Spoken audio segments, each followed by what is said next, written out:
Guys, I think this is going to be our last video for this training session. Just like the previous videos, please watch it all the way through, and then when you are done, tag your downline in it so they can watch it and tag their downline. I'd really appreciate it. It's all about duplication. So this video is going to be about time management. These are some tips that we learned from the beautiful, amazing Sarah Marble at convention. She is big about time management. She's a busy stay-at-home mama. So she needed to put together something that was going to help her. And this is what she came up with. These are just a couple things that she started off with. So the first thing I want you to ask yourself was, what is freedom to you? What does freedom mean to you? What is it? Is it freedom of pain? Is it financial freedom?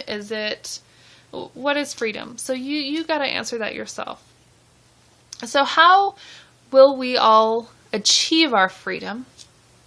Through building our business, right? So we need to learn how to work our business and still be able to be active in our lives, correct? So this is what Sarah came up with. She came up with an awesome little 6-step program here. So the first one, step number 1, is you got to set your goals. If you don't have any goals, you have nothing to work towards. So set your goals. Maybe you want to be silver in the next 30 days, or maybe you want 2 new preferred customers. Whatever it may be, set your goals, and I need you to write them down, okay?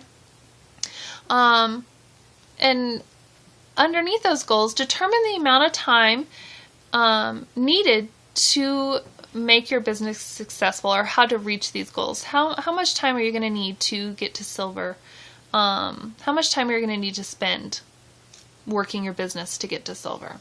So number 2, you're going to establish your priorities. So personally for me, my priorities are God, my family, then Plexus. Okay?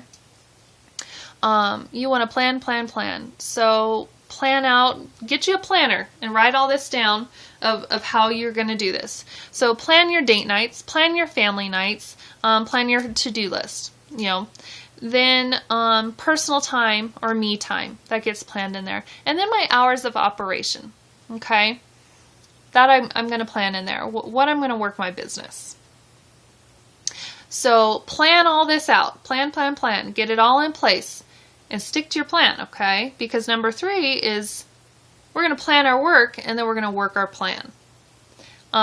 So the first thing that's going to come up is we're going to have income producing activities come first. So anything that's going to produce revenue, build your team, or add new customers or ambassadors, that's the first thing that you're going to put on there. That's the first priority, okay? And then you're going to determine what's active versus productive. So scrolling on Facebook all day long, reading in the groups, is that very active? No. So that should be at the bottom of your list. End of the day, right before bed, check Facebook real quick, see how everybody did for the day. That's going to go at the end of the list, okay? So active versus productive. Something that is going to produce revenue, build your team, or new customers is going to come at the top. And she talks about a 5-3-1 plan, and I love this plan, and I think it is fantastic, and I am going to start implementing it, and I'm going to encourage you to implement this as well. So 5, that's the first number. She shares with 5 people the business or their products every single day. 5 people. So what she does is she puts 5 business cards in her pocket. And if all 5 of those are gone at the end of the day, she knows that she did her job. She knows that she shared with 5 people either the business opportunity or the products. I thought that was wonderful. So simple. Anybody can talk to 5 people in a day, correct? I know you can. The 3. She follows up with 3 people every day, whether it's 3 customers or 3 ambassadors, on how they're doing with the products. She emails them, calls them, Facebooks them, whatever it may be. Keep it simple, keep it short, to the point, so you're still staying productive. But she follows up with 3 people. Then the last one is number 1. One person, she's going to mentor, coach, or train one new person in a day. That could be training them in their back office. That could be coaching them on the compensation plan. That could be mentoring them on how to mentor their downline. Anything. Mentor, coach, or train one new person a day. So put that in there and write, okay, I'm going to follow up with these 3 people. I'm going to train this one person. Okay? Number 4, leading and training. Be a leader versus a manager. Leaders build teams with more leaders. Building teams with leaders is essential to time management. You don't want to be the hero on your team because that's just going to distract you. Leaders give you resources, not answers. Managers, however, are those people that give you all the answers, tell you what you have to do, and are constantly putting out fires here and here and here and here and here. Leaders don't do that. Leaders give you the resources to be a leader yourself. Okay?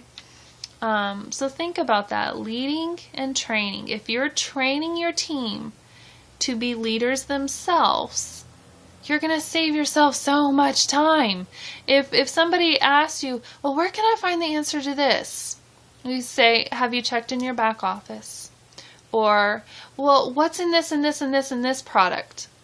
You can email all your questions, your product questions to Plexus, and they will answer them for you. So if you give them the resources and they build the knowledge on their own, they're going to do the same thing with their downline. Okay, so leading and training versus being a manager or a hero. Okay, 3 questions to ask yourself as a leader training more leaders. 1, is it simple? Can they do this? Is it duplicatable? 2, does this work? Is it producing results? And 3, can I do it? Is it easy enough for me to tell my team, can I do this? For them to be able to do the same thing. If you answer no to any of those, then you need to reevaluate it and try it again and ask yourself the same 3 questions. Is this simple? Does this work? And can I do it? Super easy, okay? Number 5 is administration. So delegation. That means delegate your kids to do chores. That'll help save you time. Hire someone to do tasks. Like Sarah, she hired a nanny. She needed somebody to watch the kids while she worked her business. Tools. A couple things that you can use for tools for administration is free conference calling. If you can't sit there and set up trainings with every single person in your downline, but you want to get a mass information out to them, freeconferencecalling.com is a great tool to use. The Facebook group pages, my page, Erica's page, those are great tools for you to use. Record keeping, and that's a big one. Record keeping for our business is a big one. Neat Desk or TaxBot, any of those kinds of things are going to help cut down on time and keep you organized and help with the administration portion of it. Okay. Number 6, this is a big one, and I kind of went over this in one of the other videos, personal growth and development. Why do we want to have personal growth and development? If we're not moving forward, we're staying stagnant, and our business is going to stay stagnant, and we're going to start to see that paycheck go down, right? So we want to constantly be working on personal growth and development. This also saves you time. If you're constantly growing your knowledge, those answers are going to come quicker and quicker for you. It's going to be easier and easier for you. It keeps you personally motivated, it keeps you inspired, and it builds your beliefs in what you're doing. Another thing that she said was she uses entertainment time for education time. So instead of sitting down and watching TV every night, she sits down and listens to a webinar, or she reads a book about network marketing or how to become a better leader, or any kind of personal growth and development book. They use their entertainment time for. She uses CDs, videos, webinars, books, blogs, magazines, anything that she can get her hands on that's going to help with personal growth and development.